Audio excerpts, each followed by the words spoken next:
नमस्कार मित्रांनो, महाराष्ट्रात लोकसभा निवडणुका असो किंवा विधानसभा निवडणुका, सत्ताधारी पक्ष असो किंवा विरोधी पक्ष, राज्याच्या राजकारणात सध्या सर्वांच्याच केंद्रस्थानी एक नाव आहे, ते म्हणजे देवेंद्र फडणवीस।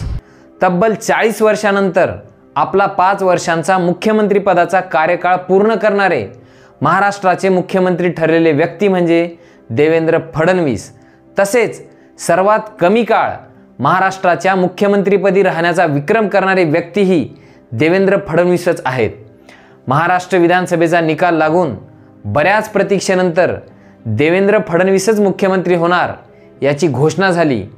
त्या अनुषंगाने त्यांच्या साध्या वाटणाऱ्या पण रोचक जीवन प्रवासाविषयी, जसे की त्यांनी कपड्याच्या दुकानासाठी केलेले मॉडेलिंग, अमृता फडणवीस यांची आगंतुक झालेली भेट, मोदींनी त्यांची काढलेली समजूत, इंदिरा गांधींचा तिरस्कार, 2014 मध्ये भाजपात ज्येष्ठ लोक असूनही देवेंद्र फडणवीसच मुख्यमंत्री का, याविषयी सविस्तर माहिती पाहण्यासाठी मी उत्कर्ष कोंडावार आपले या व्हिडिओमध्ये स्वागत करतो।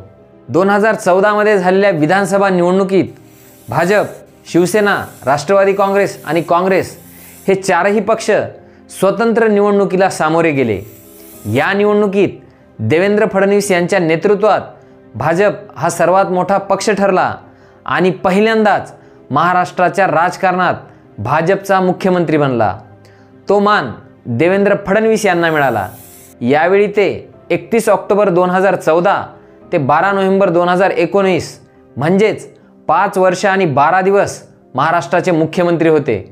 मुख्यमंत्रीपद मिळवण्यात फडणवीस यांच्यासाठी पक्षप्रमुखपद अत्यंत महत्त्वाचे ठरले, पण त्यांना मुख्यमंत्री करण्यामागे हे एकमेव कारण नव्हते, तर यासोबतच RSSचा त्यांच्यावर असणारा प्रचंड विश्वास आणि तत्कालीन भाजपची रणनीती त्यास कारणीभूत होती। हरियाणात बिगर जाट मनोहरलाल खट्टर, झारखंडमध्ये बिगर आदिवासी रघुबर दास आणि महाराष्ट्रात बिगर मराठा देवेंद्र फडणवीस यांना मुख्यमंत्री करण्यात आले। याच सर्व कारणांमुळे त्यावेळी भाजपात अनेक ज्येष्ठ नेते असूनही फडणवीस यांना मुख्यमंत्री करण्यात आले। फडणवीस यांचा जन्म 22 जुलै 1970 रोजी नागपूरच्या मराठी ब्राह्मण कुटुंबात झाला। त्यांचे वडील गंगाधरराव फडणवीस हे संघाचे प्रचारक व भाजप नेते होते। केंद्रीय मंत्री नितीन गडकरी हे गंगाधरराव फडणवीस यांना आपले राजकीय गुरु मानत। देवेंद्र फडणवीस 6 वर्षांचे असताना 1975 मध्ये देशभरात आणीबाणी लागू झाली। या आणीबाणी दरम्यान त्यांचे वडील गंगाधरराव फडणवीस यांना अटक करण्यात आली। त्यामुळे देवेंद्र फडणवीस यांना इंदिरा गांधींचा तिरस्कार वाटू लागला।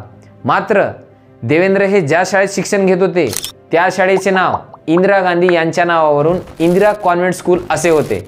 त्यामुळे देवेंद्र फडणवीस यांनी इंदिरा गांधींचे नाव असलेल्या शाळेत शिक्षण घेण्यास नकार दिला। त्यांनी ती शाळा सोडून सरस्वती शिशु मंदिर विद्यालयातून पुढील प्राथमिक शिक्षण पूर्ण केले। 1987 मध्ये देवेंद्र फडणवीस 17 वर्षांचे असतानाच त्यांच्या वडिलांचे निधन झाले।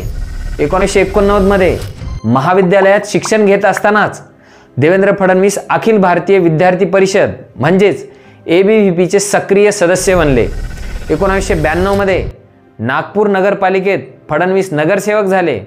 1997 मध्ये वयाच्या 27व्या वर्षी ते नागपूरचे सर्वात तरुण महापौर झाले। महापौर झाल्यानंतर अवघ्या 2 वर्षांनी देवेंद्र फडणवीस 1999 मध्ये नागपूर पश्चिम मतदारसंघातून निवडणूक जिंकून पहिल्यांदा विधानसभेत पोहोचले। तेव्हापासून देवेंद्र फडणवीस नागपूरमधून आमदार म्हणून निवडून येत आहेत। याच दरम्यान घडलेला त्यांचा एक किस्सा खूप रोचक आहे। 2006 मध्ये देवेंद्र फडणवीस आमदार होते। नागपूर शहरातील एका कपड्याच्या दुकानासाठी त्यांनी मॉडेलिंग केली। नागपूर शहरातील प्रत्येक चौकात कपड्याच्या दुकानाच्या जाहिरातीत फडणवीसांचे मोठे मोठे होर्डिंग लावण्यात आले। ही बातमी भाजपचे तत्कालीन सर्वात मोठे नेते अटल बिहारी वाजपेयी यांच्यापर्यंत पोहोचली। काही दिवसांनी त्यांनी देवेंद्र फडणवीस यांना भेटण्यासाठी दिल्लीला बोलावले। अटलजींनी त्यांचे स्वागत केले आणि म्हणाले, या मॉडेल आमदार या। नॅशनल कॅन्सर इन्स्टिट्यूट नागपूरचे CEO शैलेश जोगळेकर हे अमृता फडणवीस आणि देवेंद्र फडणवीस यांचे कॉमन मित्र आहेत. 2005 मध्ये एके दिवशी अमृता आणि देवेंद्र हे शैलेश जोगळेकर यांच्या घरी गेले. त्याचवेळी त्यांची पहिली भेट झाली. अमृता फडणवीस या अर्ध्या तासात घरी येईल असं घरून सांगून आलेल्या होत्या. मात्र देवेंद्र यांची भेट झाल्यानंतर त्यांची ही बैठक 1.5 तास चालली.